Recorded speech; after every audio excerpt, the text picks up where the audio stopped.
Halo Kak. Halo. Ketemu lagi ya sekarang. Shake My Hand dulu. Oke, boleh. Oke. Hari ini Alright. nama podcastnya Shake My Hand Podcast ya. Ya, ada hal baru lah sekarang. Iya, hal baru menyambut tahun yang baru. Nyambut tahun. Karena memang sekarang ini pekan terakhir di tahun 2020 ya. Iya, Kalau nggak salah hari Kamis sudah tanggal 1 Januari 2021. Kamis ya. Jadi Kamis. kurang dari seminggu ya. Kurang dari seminggu lagi. Kurang dari seminggu. Dan kita tahu kondisi kita sejauh ini belum berubah sih secara signifikan memang karena pandemi COVID ini masih terus menyebar dan makin khawatirkan nggak sih Kak? Kayaknya iya deh. Ya, lumayan lah. Apalagi ada kabar ada virus baru kan yang jenis. Sumpah, Iya, ada. serius. Yang dianalisis oleh dari Inggris, yang katanya dari Inggris itu ada COVID jenis baru. Jadi Jenis baru ya. jenis baru. Tapi kan belum tentu masuk Indonesia. Kalau nggak salah baru nyampe Singapura. Baru sampai Singapura. Lagi di sana itu lagi landing kan istirahat bentar. Jangan sampai sih, mudah-mudahan pulang lagi. Mudah-mudahan pulang lagi. Mudah-mudahan lagi, oke. Dan 2021 kurang dari sepekan lagi. Ya, Kayaknya pastinya 2021 ini dan sepertinya hari-hari ini saat-saat yang paling menarik lah karena isu-isu menarik untuk tahun 2021 apalagi masalah ekonomi atau segala macam yang seperti itu kesehatan dan Ya. pendidikan karena memang kita tahu bahwasannya COVID-19 ini belum berakhir dan ini 2021 bakal seperti apa kan gitu itu pertanyaan besar kita semua pastinya kan tapi ini dapat berita loh Kak. boleh. Gimana? Luar biasa sih ini. Ini saya ambil langsung ya dari bigalpha.id. Saya juga sebenarnya udah kirim ke Bayu mungkin ya. Ya, Dan coba saya baca. ini dalam artikel ini membahas mengenai ekonomi Indonesia di tahun 2021 yang diproyeksikan langsung oleh lima lembaga nih. Ini luar biasa loh Kak. Oke, bacain jangan. Bacain jangan. Boleh. Oke. Dari intronya dulu ya. Pemerintah memperkirakan pertumbuhan ekonomi Indonesia sebesar 0,6% atau bahkan minus 1,7% pada tahun 2020 ini atau turun drastis dibandingkan dengan pertumbuhan ekonomi pada 2019 sebesar 5,02%. Signifikan. Ya tentunya karena memang ya kita tahu ya COVID-19 yang sebuah sebuah oknum yang tidak diundang sama sekali ke dunia ini dan dia tiba-tiba muncul dan menghancurkan segalanya ya. Bisa dibilang kayak gitu nggak sih Kak? Oknum ya. Oknum. Luar biasa. Langsung aja deh. Ini saya akan membacakan proyeksi-proyeksi dari 5 lembaga tersebut. Yang pertama ada dari Organization for Economic Cooperation and Development. Bentar. Sebentar. Wah, Luar biasa. Sorry kalian semua. gak apa-apa, diulang. Nggak apa-apa. Oke, ini langsung dari Organization for Economic Cooperation and Development atau bisa kita singkat OECD. Bahwasannya mereka memperkirakan ekonomi Indonesia tumbuh 5,3% pada tahun 2021 atau memantul dari perkiraan minus 3,3% pada tahun 2020. Jadi tadinya minus, mereka memperkirakan minus 3,3% pada tahun 2020 ini dan untuk proyeksi tahun 2021 ini akan naik 5,3%. Ini sedikit di komentar ini gimana menurut Kak Bayu ini. Ini apakah terlalu mengada-ngada ataukah ini memang hanya ghost belaka yang untuk supaya Indonesia tenang atau apa? Itu gimana Kak? Yang dari OECD ya. Iya. Ini sebenarnya semua analisis ini saya lihat ke bawah juga semuanya sama. Sebenarnya sama ya? Sama. Semuanya. Atau saya bacain satu-satu dulu? Nah, ya mending dibaca dulu semuanya. Dan yang kedua itu ada dari The Institute of Chartered saya bahasa Inggris saya jelek. Sorry. Chartered akuntan in England M&S. Oke, sorry. Atau bisa kita singkat sebagai ICAO. Nama organisasinya Mengundang sekali. Kalian bisa ingat sendiri ya. Memperkirakan bahwa ekonomi Indonesia akan tumbuh 6,2% pada 6,2% Kak. Pada tahun 2021 ini lebih muluk-muluk lagi nih daripada OECD tadi. Dibandingkan dengan perkiraan penyusutan sebesar 2,7% pada tahun 2020. Oke, sekarang yang institusi yang ketiga yaitu ada Bank Indonesia. Setidaknya Bank Indonesia memperkirakan ekonomi Indonesia tumbuh sebesar 4,8% sampai 5,8% pada tahun 2021. Pemulihan ekonomi diperkirakan akan terjadi karena perbaikan ekonomi global serta stimulus fiskal oleh pemerintah. Stimulus fiskal dari pemerintah. Jadi seperti bentuknya mungkin seperti kayak bantuan langsung tunai gitu nggak Kak? Atau yang kemarin itu ada kartu prakerja, atau seperti ya mungkin yang penambahan gaji sebesar berapa ya waktu itu 1,2 ya untuk karyawan di bawah gaji di bawah 5 juta ya waktu itu sempat. Iya, cuma itu agak beda sih. Maksudnya bantuan fiskal sama peningkatan gaji itu agak beda ya, nanti kita bisa bahas. Oke, sekarang kita selesaiin dulu aja ya. Oke. Dari pihak pemerintah sendiri, Presiden Joko Widodo memperkirakan ekonomi Indonesia tumbuh dalam rentang 4,5% sampai 5,5% pada tahun 2021 yang ditopang oleh peningkatan konsumsi dari domestik dan investasi. Investasi lagi-lagi. Oke, ya. Perkiraan itu tercantum dalam rancangan anggaran pendapatan dan belanja negara RAPBN tahun 2020 yang telah disampaikan kepada DPR. Dan dikutip juga dari kompas.com bahwasannya Menteri Keuangan Sri Mulyani Indrawati menjelaskan target pertumbuhan ekonomi tersebut cukup moderat, mengingat hingga saat ini kondisi perekonomian masih diliputi ketidakpastian akibat pandemi virus corona. Moderat tapi ketidakpastian ya. Luar biasa ya. Dua hal yang sangat berlawanan. Iya nggak sih? Nanti lanjut lah. Saya lanjut dulu, oke. Saya bacain dulu yang terakhir nih. Institusi yang terakhir yang juga ikut berpendapat adalah dari pihak Bank Dunia. Bahwasannya Bank Dunia memperkirakan pertumbuhan ekonomi Indonesia mencapai 4,8% pada tahun 2021 atau perlahan-lahan pulih setelah diperkirakan tumbuh hanya 0% pada tahun 2020. Dan dikutip juga dari kontan.co.id, lead economist World Bank Indonesia yang bernama Federico Gil Sander menyatakan beberapa strategi yang dapat mendukung Indonesia bangkit dari krisis. Strategi itu diantara lain memperluas cakupan program perlindungan sosial, mengatasi kesenjangan yang baru teridentifikasi pada sistem, serta mempercepat penerapan perawatan kesehatan universal, dan yang lain sebagainya. Oke. Nah, saatnya yang ditunggu-tunggu. Saya pengen banget dengar komentar dari Kak Bayu. Menyikapi nih perkiraan semua dari proyeksi-proyeksi dari institusi-institusi ini nih. Ini menarik sih kalau ini. Ini ECD memperkirakan 5,3%. Bahkan ICAO itu sampai 6,2% loh Kak. Bank Indonesia aja yang notabene ini Bank Sentral Indonesia aja 5,8%, sementara pemerintah itu sampai 5,5%, Bank Dunia sampai 4,8%. Ini kita lihat indikatornya itu seperti apa Kak? Apakah ini cuma angka hanya growth belaka atau asumsi belaka atau mungkin berdasarkan ini statistik loh atau apa ini seperti apa? Jadi gini, ini kan bisa dibilang pemerintah Indonesia itu lagi bikin target. Ya. Dan ternyata targetnya dia ini didukung data sama banyak institusi penilai lainnya, salah satunya Bank Dunia. Cuma ini kan analisis ini beritanya sendiri dibikin tanggal 23 September 2020. Jadi bukan bulan Desember ya.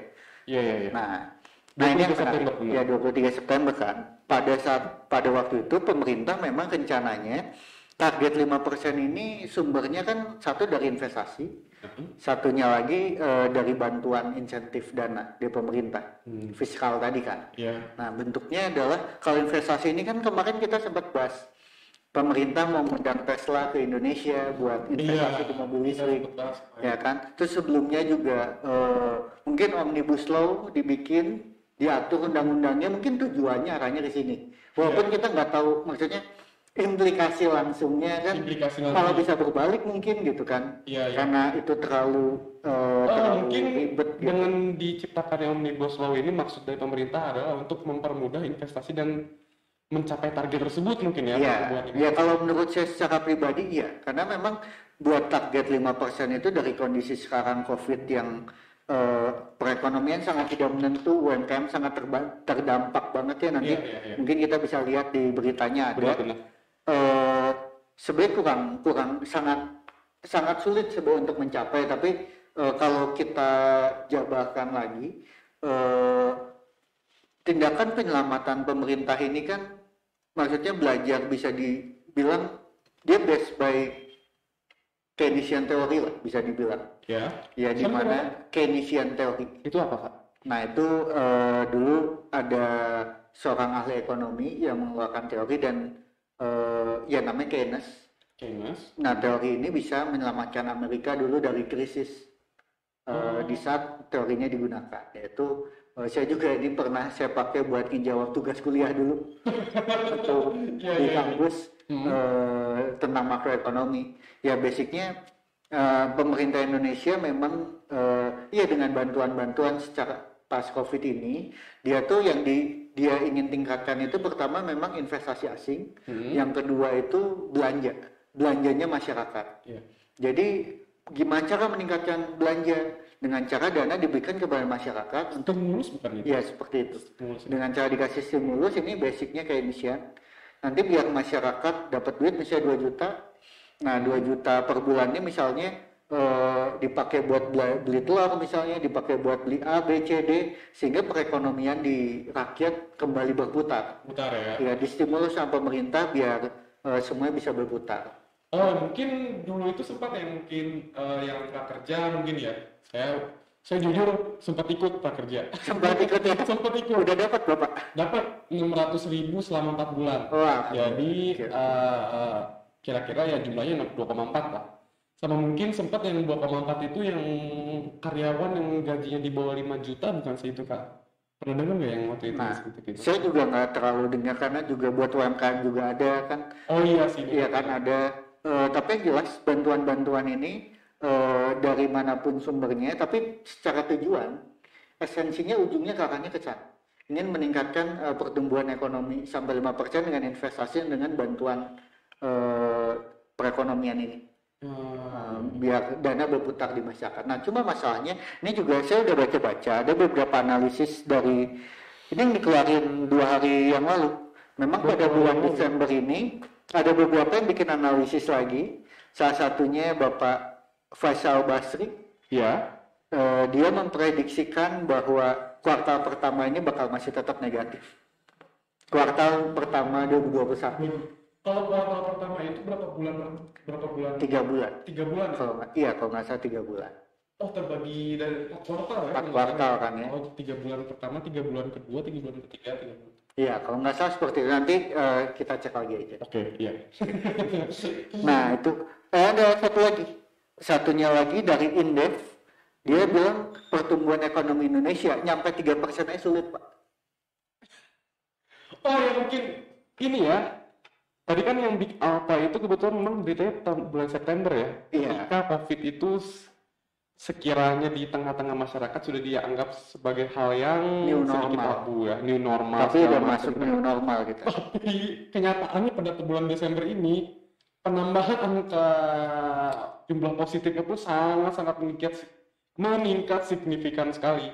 Bahkan satu harinya pun sampai 7.000 kasus loh Pak. Iya. Terakhir loh. Iya. Nah. Ya itu mungkin ada stigma negatif dari situ juga mungkin ya, sehingga muncul analisis baru lagi mungkin. Itu seperti itu mungkin nggak Kak? Ya itu juga salah satunya. Tapi kalau yang bisa kita lihat adalah kalau menurut saya pribadi, investasi dengan bantuan dana ini tidak cukup untuk memutar perekonomian di masyarakat. Pastinya dong. Iya. Gitu. Kenapa? Karena penopangnya sendiri kurang terbantu. Kan bisa dibilang kita bicara UMKM itu 83% dari dana yang ada di Indonesia, 83% ini perputaran di UMKM. UMKM yang sekarang terdampak sekali. Iya.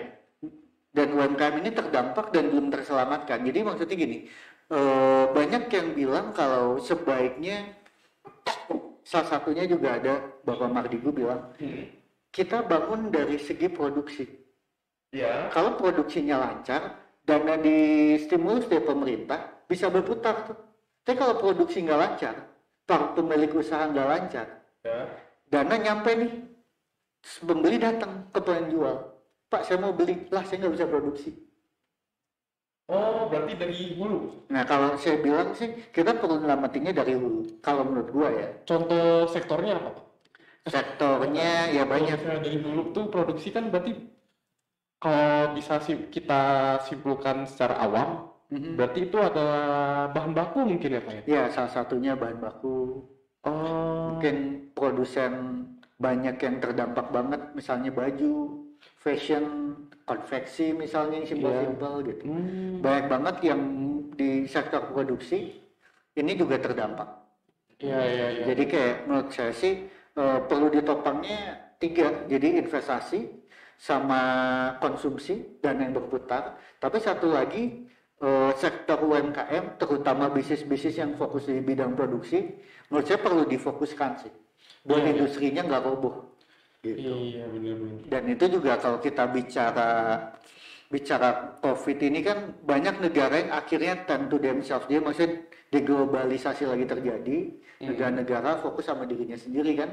Benar. Sekarang lagi fokus sama diri sendiri. Nah tapi unik nih kata Kak Bayu, investasi ya tadi ya? Iya. Kira-kira investasi dari mana Kak? Sementara di dunia ini juga kan lagi terdampak COVID dan mereka semua sedang fokus kepada negaranya sendiri kan? Itu dari mana kira-kira investasi? Nah, cuma kan kemarin juga kita kan sudah salah satu negara misalnya ada negara yang investasi cukup besar ke sini. Iya. Terus juga banyak perusahaan yang memang ada yang di negara Korea Selatan, salah satunya mungkin di Amerika, itu juga ingin melebarkan sayap ke Indonesia. Karena basicnya COVID ini yang diserang itu adalah pengusaha kecil. Yang paling terdampak itu yang levelnya middle to low. Mungkin beda kasus sama yang waktu 98 ya? Kebalik. 98 justru kebalikannya ya? Ternyata malahan UMKM yang menyelamatkan perekonomian. Iya, nah sekarang itu dibalik. Karena UMKM yang kena, UMKM nggak bisa bangkit, jadinya menyelamatkannya melalui investasi karena biar bisa masuk yang besar. Oh, I see. Oke. Kalau menurut saya sih gitu ya. Ini kita. Tapi mungkin berarti ada indikasi ya bahwasannya mereka yang menjalankan bisnis besar lah di luar sana, berarti itu mengindikasikan bahwa mereka sudah rise up kembali atau? Nah, basicnya mereka tuh nggak pernah rise down. Masalahnya gini. Bisnis besar di sana, yang rise down itu kan yang benar-benar terdampak aja, yang benar-benar kena sektornya. Misalnya nih, Ferrari, Tesla, kan mereka kan produksinya itu misalnya Tesla nggak jauh ya mobil listrik, pasti terdampak dong dengan penjualan mobil listrik yang semakin menurun atau gimana? Ya maksudnya beberapa sektor sangat terdampak memang. Tapi kalau bisnis yang besar itu kan cadangan dananya juga benar besar. Maksudnya dia dan juga banyak yang memang secara revenue stream itu sudah banyak, tidak hanya dari penjualan langsung, mungkin dari penjualan online-nya udah tinggi, dan tidak hanya dari situ, mungkin dia udah invest di banyak usaha. Nah gitu loh, maksudnya yang punya cash, yang memang juga struktur bisnisnya revenue stream-nya besar, itu biasanya dia bisa tinggal ngalihin aja model bisnisnya aja, tinggal dirombak. Oh yang ini nggak jalan, this work, this doesn't work, this work, this doesn't work, ini cut off, ini perbanyak, kayak gitu. Dia tinggal rombak ke model bisnis. Manajemennya juga udah ini banget ya, kayaknya udah apa? Karena luar biasa. Memang kan ya UMKM sendiri kan secara manajemen kan masih kalau misalnya bisa dibilang secara kasarnya kan masih acak-acakan mungkin ya secara manajemen dan secara keuangan segala macam pembukuannya. Kalau mereka kan mungkin sudah expert terkait. Benar nggak sih? Ya bisa dibilang gitu, karena memang kalau kasarnya gini, kalau kita bikin perusahaan dan duit kita banyak, kayak kita tinggal hire orang yang kuliahnya bagus misalnya atau yang track recordnya bagus di perusahaan kita buat ngisi kekosongan dalam manajerial di perusahaan kita kan. Ya maksudnya dengan kita memiliki cash yang banyak, modal yang besar, kita bisa ngisi kekosongan kecerdasan di bisnis kita itu cukup lebih mudah. Tapi kan UMKM enggak kan? Enggak. Ya kan, banyak yang memang dananya pas-pasan, terus juga mungkin dia bidangnya itu aja. Iya. Jadi begitu kena, is dead langsung. Iya. Kan? Emang kebanyakan UMKM seperti itu kan, fokus kepada satu bidang dan tidak, ya mungkin belum mencoba ke bidang yang lainnya kayak gitu. Cuma memang dari teman-teman saya juga ada yang bisa bertahan, ada yang bisa naik, ada yang turun. Nah mungkin ada data yang bisa dilihat, itu persentase aja. Seberapa banyak UMKM yang bertahan, seberapa yang naik. Kalau nggak salah dari Apindo, bisa dibuka deh website. Oke. Ya dari Apindo ya. Coba dicek aja. Oke, sekarang ini ada yang baru lagi nih dari CNBC Indonesia. Dalam artikel ini judulnya Corona RI makin seram, pengusaha ramah ekonomi 2021 itu seperti apa. Dan ini beritanya itu baru artikelnya 15 Desember 2020. Artinya lebih baru lagi daripada yang tadi di awal ya. Oke. Kalangan pengusaha cukup optimistis menghadapi tahun depan meski pandemi COVID-19 belum diketahui kapan akan selesai. Oke, mereka masih optimis katanya. Meski menjelang akhir tahun. Oke. Nah, ini ada dari kutipan dari Apindo ya. Apindo sendiri memproyeksikan pertumbuhan ekonomi di Indonesia pada tahun 2021 akan berkisar di perkiraan terendah 3% loh Kak. 3%. Ini positif loh Kak. Positif ya? Positif kan?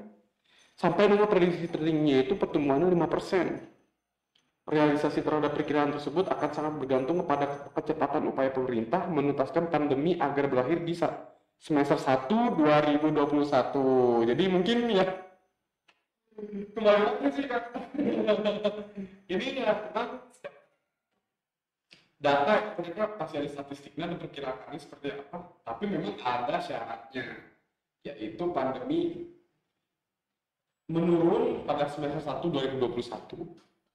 Oke. Nah, ini di artikel ini juga membahas mengenai UMKM itu paling terdampak.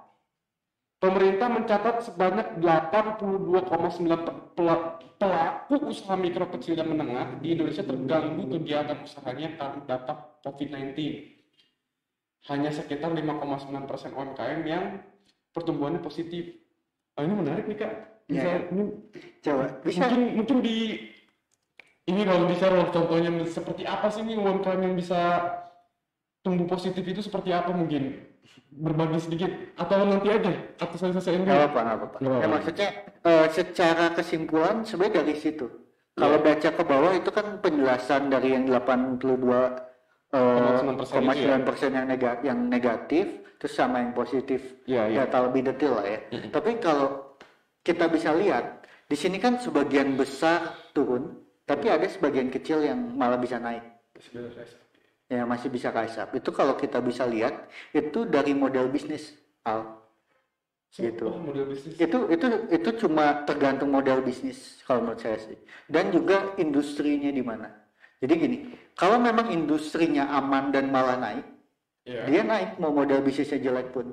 Contoh kayak kemarin khusus buat ya mungkin sektor real di makanan, produksi makanan misalnya, tapi sektor realnya ya, yang jualan sayur, yang jualan berasnya, karena orang harus di rumah aja, berarti kan mereka masak sendiri. Nah, industri itu naik. Jadi semua UMKM yang terlibat di sana naik. Bahan baku mungkin sembako naik ya pasti. Terus juga industri-industri yang misalnya dia UMKM tapi dia geraknya di bidang pariwisata, udah goodbye. Ya kan, dan banyak industri yang kena gitu.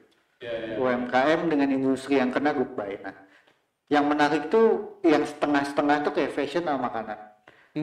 Tapi makanannya juga makanan yang ini ya, yang setengah wisata, bisa dibilang kayak tempat makan. Ya kan. Sorry kalau startup ada UMKM ya kan? Startup.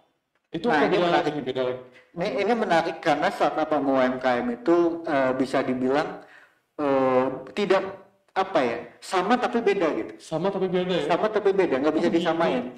Serius? Iya, karena UMKM itu kan klasifikasi berdasarkan tingkat pendapatan. Pendapatan. Ya kan, berdasarkan tingkat pendapatan, ada yang mikro, kecil, menengah, dan besar usaha itu. Dia berdasarkan tingkat pendapatan, total aset, jumlah karyawan, itu klasifikasinya. Sedangkan kalau startup adalah jenis bisnis yang berhubungan dengan teknologi.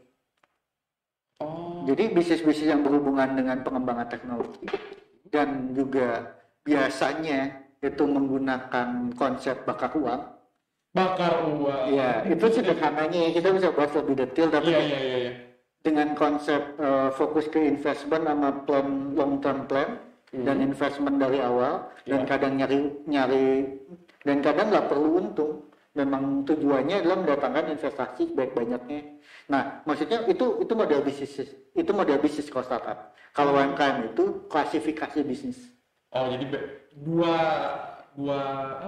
aspek yang berbeda. Dua aspek yang berbeda. Iya, oke. Startup ada yang levelnya masih UMKM. Iya kan? Iya, benar. Startup bahkan ada yang levelnya masih belum mulai. Karena kalau startup itu kadang sebelum starting itu panjang deh. Persiapan IT-nya, persiapan secara planning segala macam. Tapi begitu mulai langsung gede bisa gitu. Jadi kayak itu cara menjalankan bisnis startup itu sekarang tuh lebih ke sana. Sedangkan kalau UMKM kita bicara klasifikasi. Oke. Tapi ini menarik juga nih Kak. Kan startup ini adalah mungkin jenis bisnis ya tadi yang seperti Kak Bayu bilang, yang mungkin secara media bisnis dan mobilitas bisnisnya itu menerapkan teknologi ya dalam mobilitasnya. Apakah ada startup yang terdampak juga dengan adanya COVID-19 ini? Iya, basicnya startup yang misalnya berhubungan dengan atau yang bergerak di bidang yang terdampak ya kena. Contohnya Traveloka misalnya. Traveloka kan bermain di industri pariwisata. Tapi mungkin kalau misalnya kan dia juga bisa oh iya ya, dari advertising juga kena mungkin, dari jumlah download juga kena mungkin. Iya, kena. Segala banyak banget gitu. Jadi kita tuh lihat industrinya aja. Kalau startup kan cara berbisnisnya, tapi kita lihat dulu cara berbisnisnya gitu. Industrinya, kalau industrinya udah kena, mau segede apapun, sekecil apapun, biasa kena dampak. Oke. Tapi kalau misalnya bisnisnya besar dan punya cash yang besar atau organisasi yang besar, mungkin dia turnaround-nya lebih cepat karena selama ini kita modal bisnis coba main ke sini ganti dengan cara seperti ini. Mungkin dia dengan cara seperti ini bisa lebih survive misalnya. Iya kan? Kabarnya gimana ya sekarang? Masalahnya saya juga belum riset tentang itu. Jadi ini cuma pendapat aja. Tapi kalau mungkin nanti habis ini kita riset, bisa kita bahas ya. Bisa kita bahas. Tapi ini secara logika saja ya. Secara logika saya pertama industrinya dulu nih kita cek. Ada yang industri yang malah naik, sebagian kecil kayak industri kesehatan aja. Punya toko obat misalnya, naik lah. Iya, ya kan jualan apotek atau ya kan apotek misalnya gitu. Benar. Jadi industrinya dulu nih, industrinya survive atau terdampak. Kalau terdampak udah is dead. Tapi serius, ini menarik juga nih Kak. Ini pertanyaan saya. Kayaknya apa sih faktor eksternal yang membuat industri kesehatan itu turun? Bukan saya bilang naik ya barusan. Iya, maksudnya kan sepertinya kan kalau industri kesehatan itu apalagi yang namanya krisis apa segala macam kayaknya nggak akan terdampak. Apakah ada faktor di luar misalnya manajemen internal atau apa segala macam permasalahan internal di luar eksternal secara krisis segala macam, apakah industri kesehatan itu akan terdampak gitu? Gimana ya? Pokoknya apa faktor yang faktor yang bisa astagfirullah. Sorry saya mendapatkan pertanyaan sendiri itu saya agak sulit. Ya, saya kebayang sih maksudnya. Kayaknya kan kalau misalnya krisis ekonomi, krisis COVID pun mereka seperti nggak terdampak sekarang. Ya basicnya gini, industri kesehatan itu kan salah satu support system terbesar dari suatu negara. Ya kalau negara nggak semuanya mati, nggak sehat mati, ya udah hilang negaranya kan. Iya. Jadi maksudnya itu salah satu hal paling esensial di dalam negara.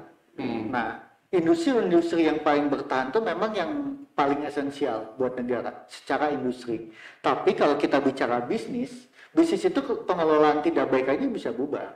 Kayak apotek, bikin apotek, pengelolaan buruk ya bubar. Iya sih. Bener. Jadi kalau kita bicara bisnis itu variabelnya jauh lebih simpel kalau kita bicara UMKM. Gitu. Nah, background saya juga sempat di konsultan dan saya suka ngurusin UMKM. Antusias lah. Iya, atau mungkin kamu sempat terlibat dalam UMKM. Iya, saya juga sempat bikin UMKM. Jadi kayak UMKM itu lebih simpel dalam artian faktor-faktornya waktu di awal tuh masih bisa kebaca. Benar. Tapi kalau kita bicara industri, is a very different story. Gitu. Kalau kita bicara industri, yaitu industri yang esensial.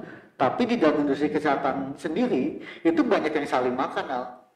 Kayak misalnya, kalau misalnya kita mau bikin obat yang baru, itu kan biasanya perlu waktu panjang buat sampai di ACC. Terus juga ini saya punya teman apoteker ya, saya waktu itu pernah diskusi, researchnya panjang, udah gitu dia bisa pakai itu sama berapa lama, menguangkannya, dan belum tentu balik modalnya kayak gitu. Iya. Jadi produsen obat kesehatannya sendiri belum tentu untung tuh bikin gitu. Iya ya. Ya kan? Sedangkan yang mungkin untungnya paling gede tetap distributor. Distributor ini pemain lain lagi tapi kayak gitu ya, maksudnya kita bicara industri, di dalam industri itu ada yang untung ada yang rugi, itu mah it's a fair game. Ya kan. Tapi kalau kita bicara kesehatan secara global, ya harusnya sangat dibutuhkan sih, cuma mungkin tergantikan aja. Kayak dulu paling sederhana Indonesia pakai apa sih, jamu. Iya. Jamu, terus ini ada obat-obat serius nih. Ada obat generik, terus ada misalnya obat jantung yang harus pakai resep dokter misalnya. Nah kayak gitu. Kan banyak, sebenarnya industri kesehatan itu luas ya.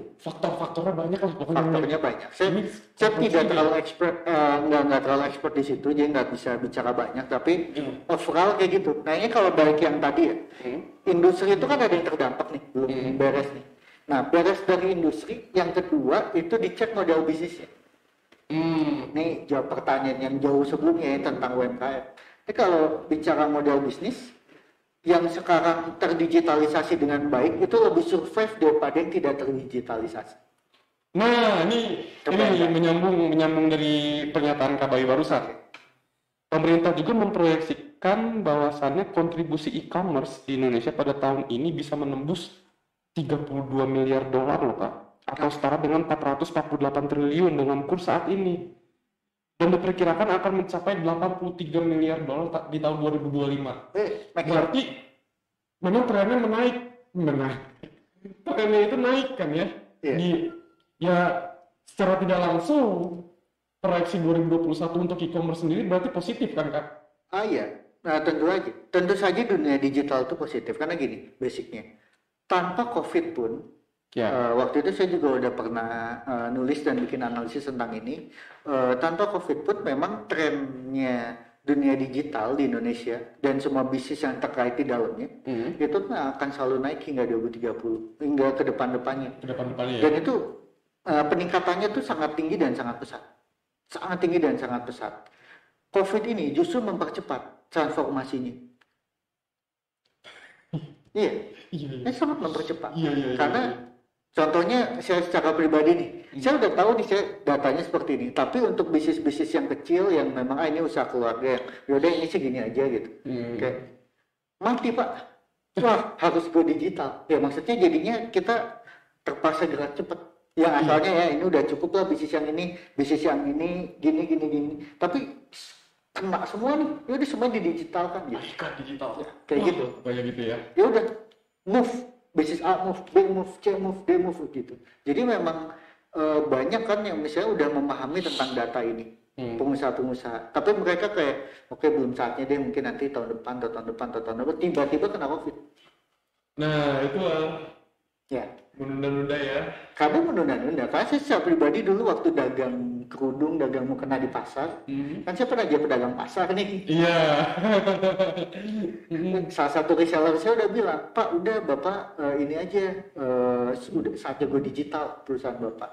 reseller saya. Sampai brand saya ada yang bikin Oh gitu, sampai segitu. di internet. Oh, Dan di IG. serius? Itu tapi bukan. Itu bukan brand saya. Terus gimana dong? Ya udah dia milik dia namanya. Ya, Kadang nggak diurus dulu waktu masih culut. Boleh kan? tapi itu memang itu oknumnya itu Nggak kenal. nggak kenal tapi Nggak kenal, tapi mungkin aja pesaing di pasar. Mungkin. Atau salah satu pembeli di pasar baru. Mungkin. Nah dulu di pasar baru, ya cukup oke lah kita dagangnya gitu. itu serius kan? Serius. Itu kan, itu namanya persaingan brand dan di dunia digital. Dan saya kan waktu itu cuma pedagang kecil. Jadi brand tuh nggak di branding dan nggak dilaporin ke haki. Nggak punya hak Iya, atas iya. brand, nggak hak cipta nggak punya. Tapi itu bisa kemungkinan itu kebetulan sama nggak? Mungkin aja. Mungkin aja. Karena saya belum ngecek haki juga. Oh, Iya kan? Ya. Siapa tahu saya udah jalan lama ya pas saya tanya, pas saya mau hak ciptakan, Pak, brandnya mau ada yang punya Pak di kota lain lah, Oh iya sih benar. ya kan? Gitu. Iya, iya. Tapi ya itulah. Gitu. Waktu itu reseller kita juga nggak ada yang bilang brand itu ada di online walaupun dia sering pesan. Makanya saya tenang-tenang, ternyata udah ada yang punya. Dan waktu itu kalau nggak salah katanya baru dibikin akunnya. Tapi ya udahlah. Ya udah. Ya. Tapi maksudnya ini go digital ini memang salah satu solusi paling cepat buat UMKM itu buat bisa lebih survive lah di masa Paling ini. cepat atau paling realistis? Dua-duanya Pak. Dua-duanya. Dua-duanya. Realistis karena mungkin banyak cara berjualan yang tidak bisa langsung ketemu kan. Iya benar. Dan cepat karena memang banyak solusi lain, tapi ini kayak solusi sapu jagat buat banyak bidang. Semua bidang sih. Hampir semua bidang. Hampir semua bidang. Kecuali bidang-bidang yang nggak bisa survive walaupun udah di online kan ya. Iya, itu yang cerita. Kayak cerita kayak pariwisata ke daerah tertentu yang dilarang karena COVID ini gimana? Ya, Mau dijual online juga tetap banyak bisa dapet. Iya itu sih udah ya tunggu sampai COVID ini mereda. COVID ini mereda. Masih ada harapan tapi mungkin nanti. Iya. Terus e-commerce nih Kak. Kalau sepengetahuan Kak Bayu nih. Sepengetahuan aja kalau misalnya nggak tahu ya udah. Oke. E-commerce apa sih yang paling ini nih Kak, yang paling bagus selama pandemi ini e-commerce? Wah, sebelum riset, takut salah. Oh, Cuma saya lihat sendiri belanja istri saya dari Shopee itu nggak beres-beres Pak. Si Oren gitu. Kalau misalnya mau dipajang mungkin yang Oren bisa dikontak Kak Bayu. Nggak beres-beres emang. Nggak beres-beres. Iya. Dan mungkin waktu itu biasanya nemenin lagi lihat shop live-nya gitu kan. Dan penjualan di situ juga oke banget. Ya maksudnya hampir semua e-commerce naik. Ya. Nanti kita bisa riset secara khusus mana yang kenaikannya lebih signifikan dari yang lain dan gimana caranya itu mungkin kita bisa analisis menarik. Iya. Tapi kalau secara overall, mungkin Kak Bayu tahu mungkin misalnya di Oren tadi ya Shopee ya kita sebut aja Shopee punya tips and tricks nih supaya bisa rise up di Shopee punya nggak? Kalau itu sih nanti kontak aja konsultannya Kak Bayu atau teman Kak Bayu yang lebih ahli. Siap. Karena memang ada spesialis-spesialisnya. Kalau saya memang biasanya nggak fokus di marketing, tapi di finance, HRD, sama operasionalnya. Nanti kalau buat marketing nanti kita datengin aja teman Kak Bayu yang memang lebih expert lah dan memang suka nge-handle jualan di sana gitu. Iya. Kita datangkan Pak. Oke, siap. Dan ini menarik juga sih kan Kak, tadi yang dari Big Alpha tadi ya. Tadi tuh Kak Bayu sudah sempat ngejelasin belum, apa sih indikator-indikator yang sebagai dasar yang melandaskan adanya angka-angka tadi? Indikator-indikatornya. Kalau indikatornya itu jelas dari pertumbuhan ekonomi. Jadi pertumbuhan ekonomi itu kan dari correct me if I'm wrong, GDP tahun sebelumnya ke GDP tahun setelahnya. Jadi kalau tahun ini misalnya 100 juta, tahun depan 105 juta, berarti tumbuh 5%. Itu kan maksudnya.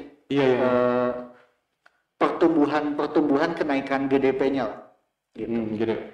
pokoknya bruto itu saya kurang ngerti juga sih sebenarnya. Tapi itu. secara overall gini lah, itu kan ada rumusnya sebenarnya, gampang. CIGX aja, CIGX gitu. CIGX. CIGX itu rumusnya? Iya, jadi pertumbuhan ekonomi itu ngitungnya konsumsi negara, tambah investasi, tambah ekspor, kurangi impor. Okay. Itu aja. CIGX. Konsumsi, investasi, ekspor, impor. Oh, oke. Itu menarik sih. Ini dari sektor ekspor impor ini udah nggak tertolong. Dua artian, karena kan kita deglobalisasi, baik barang kita mungkin nggak bisa diekspor. Kemarin kita diembargo 57 negara. Oh. Kan ada beritanya kan? Iya, saya ingat. Karena memang ketidakpercayaan mungkin. Ketidakpercayaan, karena bahkan kemarin kan kita sempat dimarahin lah sama pemerintahan, saya lupa, Jepang, Korea Selatan, Taiwan, Arab Saudi mungkin. Arab Saudi kalau nggak salah. Masa umroh ya? Masa umroh atau satu lagi itu Jepang atau Korsel, saya lupa. Jepang kalau nggak salah. Karena tes. Udah buat surat nih, begitu dites di sana, gagalnya suratnya buat apa katanya? Ternyata di sana positif. Gila sih itu sih Kak. Tapi ya saya nggak lihat ke sananya sih. Tapi saya lihatnya ke, ya berarti memang ekspor impor ini ya udah kan. Udah wassalam kayaknya. Iya, berarti buat naikinnya fokusnya memang di dua faktor ini. Konsumsi masyarakat, satu lagi investasi. Gitu. Ini tadi ya menyambung indikator ya. Tapi ini menarik juga nih dengan apa yang terjadi di lapangan sebenarnya. Saya coba buka ya. Sebentar. Ini keren sih. Tapi ini satu yang mau gua tanya juga sama lu. Iya. Basicnya gini, kalau kita cuma mikirin data dan angka, buat naikin dan nurunin data sama angka itu ya maksudnya ya tadi bisa dengan strategi simpel seperti tadi, fiskal lah, panggil orang invest di sini kan, naikin investasi. Yeah. Tapi kalau secara bangsa dan negara, ini menurut gua pribadi ya, kita tuh perlu punya spesialisasi dan keahlian khusus. Pasti sih, harus sih Pak, harus. Kayak Amerika, the winner of technology and the police of the world, dan polisi dunia. Iya. Punya ciri khas. Korea Selatan sekarang punya ciri khas, mereka entertain dan budaya, nyebar ke seluruh dunia melalui Netflix, melalui sinetron Korea yang ditonton orang tua kita dan kita juga. Iya sih. Iya kan gitu. Jujur saya jarang sih nonton drakor, tapi ya kalau misalnya, tapi rata-rata drakor yang saya tonton yang menarik semua. Tapi kan maksudnya mereka punya spesialisasi dan mereka bisa menyebar. Kan mereka punya satu keunggulan, lebih kasarnya unique selling point lah. Iya benar. Bisnis saya perlu USP kan, ini negara. Nah sekarang gue pengen nanya sih, kalau buat Alfa, Indonesia ini selama ini USP-nya apa sih? Terkenal sebagai apa sih? Dan sebenarnya mau dibawa kemana USP-nya Indonesia? Ini yang gue pengen nanya sebenarnya. Kalau orang-orang dari yang awam sampai udah expert banget kalau ketemu nanya. Dari yang awam? Iya. Negara kita maritim kan? Kayak maritim. Kenapa kita nggak coba untuk memaksimalkan kemaritiman tersebut? Sebentar, maritim itu apa sih? Coba saya cari definisinya dulu ya. Sebentar. Karena memang sebenarnya gini loh Pak, Indonesia itu adalah negara dengan segudang peluang tapi dimanfaatkan oleh orang lain. Bukan dimanfaatkan sama masyarakatnya atau dikelola oleh negaranya sendiri loh Kak. Ya salah satunya ya mungkin jalan ke investasi itu kayak gitu nggak sih Kak? Memang. Jadi mengeksplorasi secara masif apa-apa yang telah kita punya gitu Kak. Sementara sekarang investasi dijadikan sebuah solusi. Itu sebenarnya itu gila sih. Ya, maksudnya secara awam aja kebaca kan. It's dangerous. Iya Kak. It's dangerous. Sorry saya agak emosional nih karena memang ini jiwa tanah air saya nih. Karena memang bayangin lah, Indonesia ini adalah salah satu negara dengan segudang peluang, berjuta aset, tetapi nggak ada sama sekali yang dijadikan sebuah solusi. Bahkan yang dijadiin solusi itu investasi. Terus ini aset-aset negara kita tuh banyak nih, mau diapain gitu. Masa dikasih terus ke orang lain, mereka yang dibiarkan mereka yang mengelola. Oke lah, teknologi kita nggak punya, keilmuan eh, teknologi yang sebenarnya lebih ke teknologinya kita nggak punya, tapi keilmuan kita saya kira nggak habis-habis loh kak. Eh, Lulusan ITB lulus tahun berapa kali ini sudah, mereka itu sebenarnya adalah ya apa ya, aset juga, dan mereka itu sebenarnya senjata tersembunyi yang dilupakan oleh negaranya sendiri gitu. Bahkan orang-orang yang luar biasa pun lebih memilih untuk hidup di luar karena karyanya aja itu tidak dihargai di sini. Bener nggak sih kak? Bener kan? Kalau yang sebenarnya yang saya lihat itu seperti itu gitu. Dan mungkin Kak Bayu sempat lihat nggak waktu berita heboh yang siswa SMA atau apalah, dia dia diterima kerja di Google di Amerika, tapi dia ditolak di sini berapa kali. Bentar ya, ada lah beritanya. Pokoknya nyambungnya ke sana deh kak. Itu terus dari segi maritim aja. Maritim itu ya kekayaan laut kita itu luar biasa loh kak. Terus dari segi pertanian segala macem itu luar biasa. Terlalu banyak mas?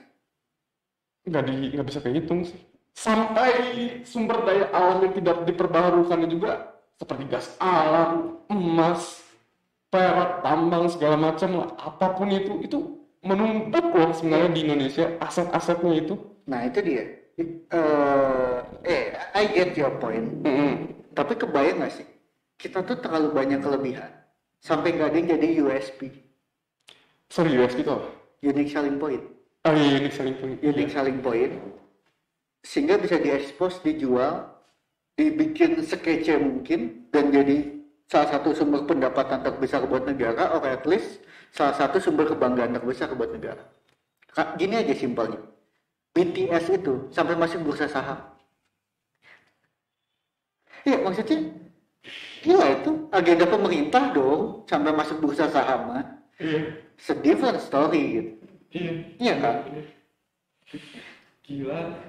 Gila loh. Itu udah menjelma, udah bursa saham. Kalau bursa saham berarti ini ada grup serius kak. bursa saham. Bursa saham. Wall Street. Saya lupa, Wall Street lah pasti. Ya, pokoknya bursa saham bisa dibeli sahamnya. IPO mereka.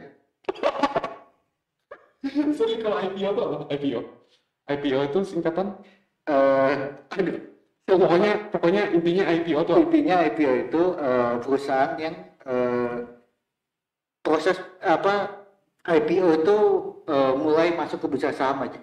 Kasarnya gitu. Kasarnya gitu ya. Wall Street, BTS. Itu direncanakan.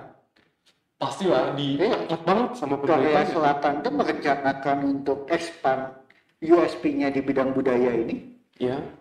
Panjang ceritanya. Tapi sekarang mereka salah satu pemenang di ekonomi dunia. Kenapa? Punya USP. Dulu Jepang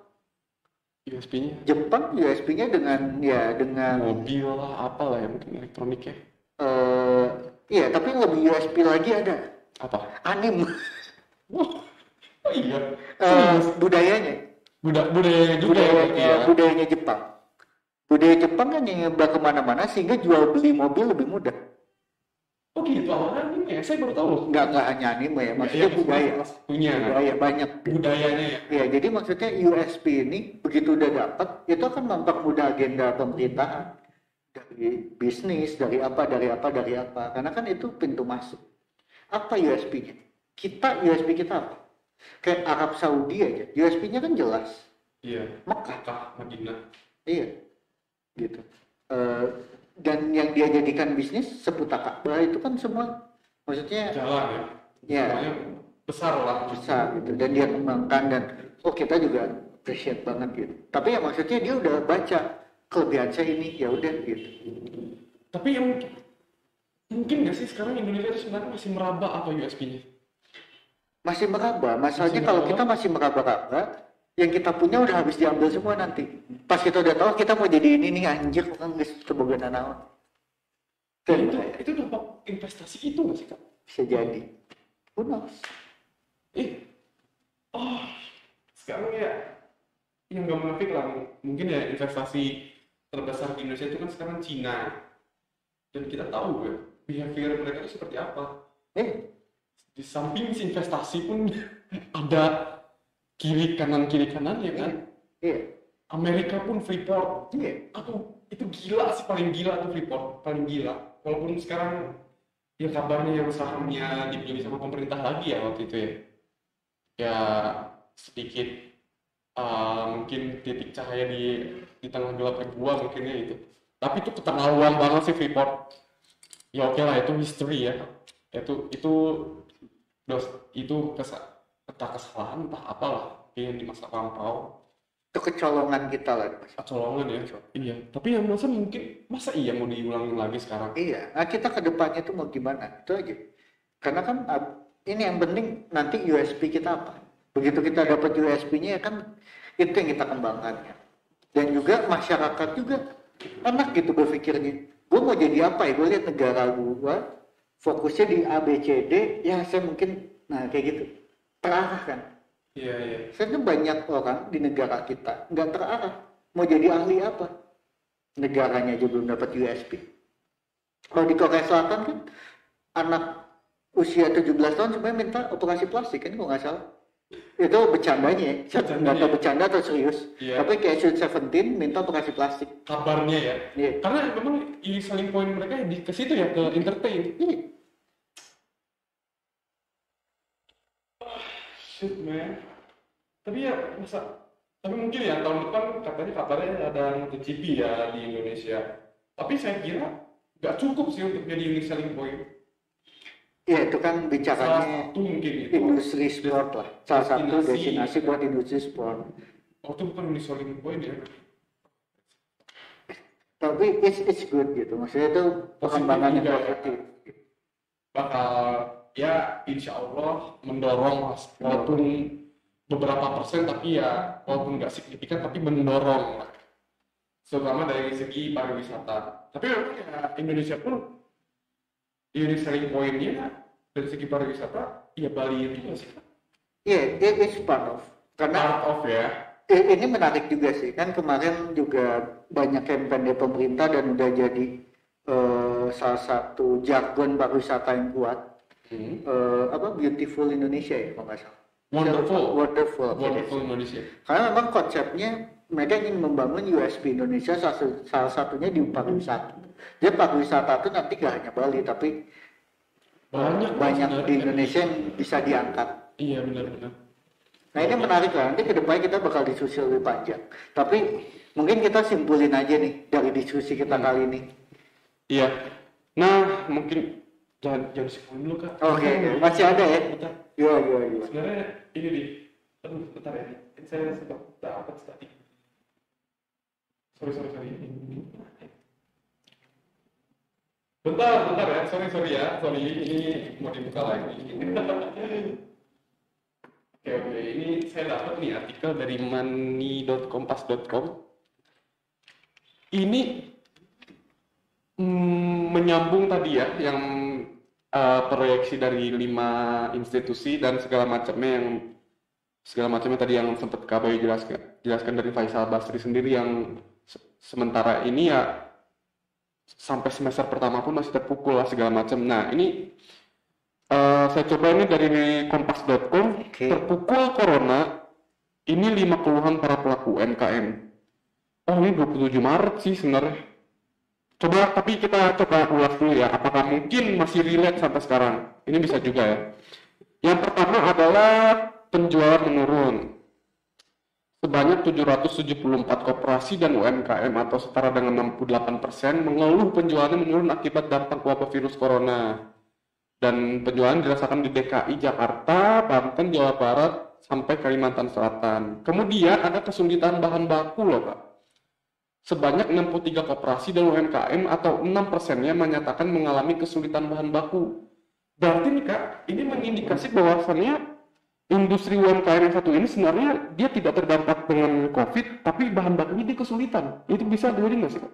Justru bahan baku itu sulit karena COVID. Karena banyak bahan baku mungkin perlu dikirim dari kota lain, dari tempat lain. Oke, ya kan? Iya, benar-benar. Distribusi terhambat. Sebanyak 111 koperasi dan UMKM atau setara dengan 10%-nya menyatakan bahwa mengalami distribusi yang terhambat. Ya itu ya proses distribusi ya mungkin. Karena waktu itu sih sempat PSBB lah segala macam. Tapi sekarang nggak tahu sih perkembangan seperti apa. Karena memang kan sepertinya PSBB sudah dilonggarkan mungkin ya. Kesulitan permodalan. Sebanyak 141 koperasi dan UMKM atau setara dengan 12% menyatakan mengalami masalah permodalan. Produksi terhambat, sudah pasti. Sebanyak 42 koperasi dan UMKM atau setara dengan 4%-nya menyatakan mengalami produksi yang terhambat. Ini artikel ini diambil 27 Maret lalu. Ini mungkin sepertinya masih dialami nggak sih sampai sekarang? Kayaknya udah mulai bangkit kali ya? Mulai makin terpuruk Pak. Serius? Serius. Oh iya? Iya, karena kas mulai habis. Banyak UMKM yang bertahan selama ini kan mungkin masih punya cadangan dana 6 bulan. 6 bulannya udah lewat. Iya. Ya kan? Iya. 6 bulan udah lewat dan banyak yang memang, tapi beberapa juga akhirnya bisa bertumbuh dengan cepat. Karena krisis itu menghasilkan pemenangan. Ada beberapa yang Nah, salah satunya beberapa teman saya juga gitu. Tapi overall banyak yang memang strategi bertahan dia nggak cukup. Di awal tuh soalnya banyak yang mikir, udahlah gue bertahan aja. Gitu. Dan banyak pelaku usaha yang bertahan sampai akhirnya modalnya sangat habis. Gitu. Aduh, mungkin langsung deh ke konklusinya ya. Apa nih peluangnya nih UMKM ini tahun 2021 seperti apa? Mungkin secara abstrak dulu kayak sama Kak Bayu divisualisasikan menurut pengamatan Kak Bayu ya. Ya kalau menurut saya sendiri balik yang tadi ya. Pertama dari segi 2021 karena pemerintah lagi coba banget genjot di investasi dan yang kedua di melalui konsumsi. Nah berarti secara fiskal kalau bisa yang butuh dana minta dari pemerintah sekarang. Karena kan lokasi mereka kan. Iya. Dan bahkan ada salah satu menterinya yang kena kasus korupsi karena dana mau dikasih ke rakyat terkorupsi. Nah ini kesempatan yang tepat buat saya dong yang dapat. Itu satu tuh. Yang kedua karena memang lagi akan dibuka buat investasi, kita perlu lihat arahnya kemana. Kalau memang investasi itu bisa jatuh ke bisnis kita, it's very good. Kita cek industrinya kemana, pemerintah mau bergerak kemana. Misalnya salah mobil listrik yang pernah kita baca, kita mau bikin industri apa nih dari mobil listrik? Bisnis apa nih yang mau kita bikin dari mobil listrik? Let's see, itu dua. Jadi satu, pokoknya yang pertama itu menurut saya lihat arahnya pemerintah. Nah yang kedua lihat peluang UMKM. Peluang UMKM saya lihat banyak yang memang di digital. Gitu. Even kuliner yang lebih bertahan itu yang lebih go digital daripada yang tidak. Ya kan? Dan waktu itu saya pernah baca artikel dari salah satu konsultan, saya lupa, konsultan internasional, Nielsen atau LC, saya lupa. Dia menganalisis organisasi bisnis, salah satunya UMKM di dalamnya, dengan sekuat apa mereka bertahan terhadap COVID atau bisa menang atau enggak. Analisisnya adalah semakin organisasi itu terdigital dengan baik, terdigitalisasi dengan baik, maka kemungkinan dia survive dan bahkan profit lebih tinggi sebelum COVID itu semakin tinggi. Gitu. Digitalisasi dengan baiknya itu pertama bisa dari segi market atau dari segi produk. Jadi dari segi perusahaan ke dalam atau keluar. Kalau dua-duanya digitalisasinya dengan baik. Perusahaannya ke dalam maksudnya gimana? Nah, maksudnya gini, apakah buat lini produksi atau hal-hal yang diproduksi perusahaan itu sudah terdigitalisasi dengan baik, artinya tidak akan kena dampak COVID lini produksinya. Simpelnya apa? Podcast kita. Oh iya. Produksinya kan di ruangan-ruangan tertutup, ke dalam. Iya. Malah lebih mudah di era COVID, kan kita nggak ada kerjaan lain. Iya. Tiap hari kita bisa bahas beginian. Iya. Produksi lebih mudah. Oh iya, blog juga. Blog juga. Artikel, freelance content writer. Iya betul. Iya kan? Aplikasi. Dan bahkan produk-produk. Ada produk-produk yang memang ya udah produksinya nggak terhambat di masa COVID. Nah itu akan lebih baik. Kayak misalnya yang GoFood di rumah misalnya. Iya. Ya kan, jualan makanan rumahan. Kalau bisa GoFood. GoFood marketnya, tapi secara produksi juga dia tidak terhambat. Oh iya. Gitu, maksudnya digitalisasi produksi itu lihat level terhambatnya. Oke. Gitu. Kalau misalnya produksinya, barangnya, produknya, ini harus ngambil beberapa bahan baku dari beberapa kota, transportasinya terganggu. Yeah. Terus karyawannya nggak bisa masuk karena misalnya terlalu dekat. Nah itu kan tidak terdigitalisasi sektor produksi. Iya benar. Kebanyakan ke belakang. Nah sama ke depan. Ke depan itu sektor market, sektor marketnya ini terdigitalisasi dengan baik atau tidak. Gitu. Jadi kalau yang belakang itu nanti berarti produknya mudah diciptakan, depan itu produknya mudah dijual. Sesimpel itu aja. Itu menarik analisisnya. Iya menarik. Mungkin nanti di lain waktu kita bahas mungkin. Bisa, nanti share dulu deh, nanti dibaca-baca. Oke, siap. Oke. Mungkin udah aja kali. Oke, mungkin sampai di situ aja. Aja. Duh, senang banget nih bisa ngobrol panjang. Kayaknya ini ngobrol panjang terakhir kita sebelum tahun depan. Tahun depan ya? Iya. Ngobrol panjang terakhir kita di tahun 2020. Oke. Ya, udah aja mungkin. Oke ya, semoga bermanfaat. Terima kasih banyak Kak Bayu ya. Ya, sama. Bye semua. Bye.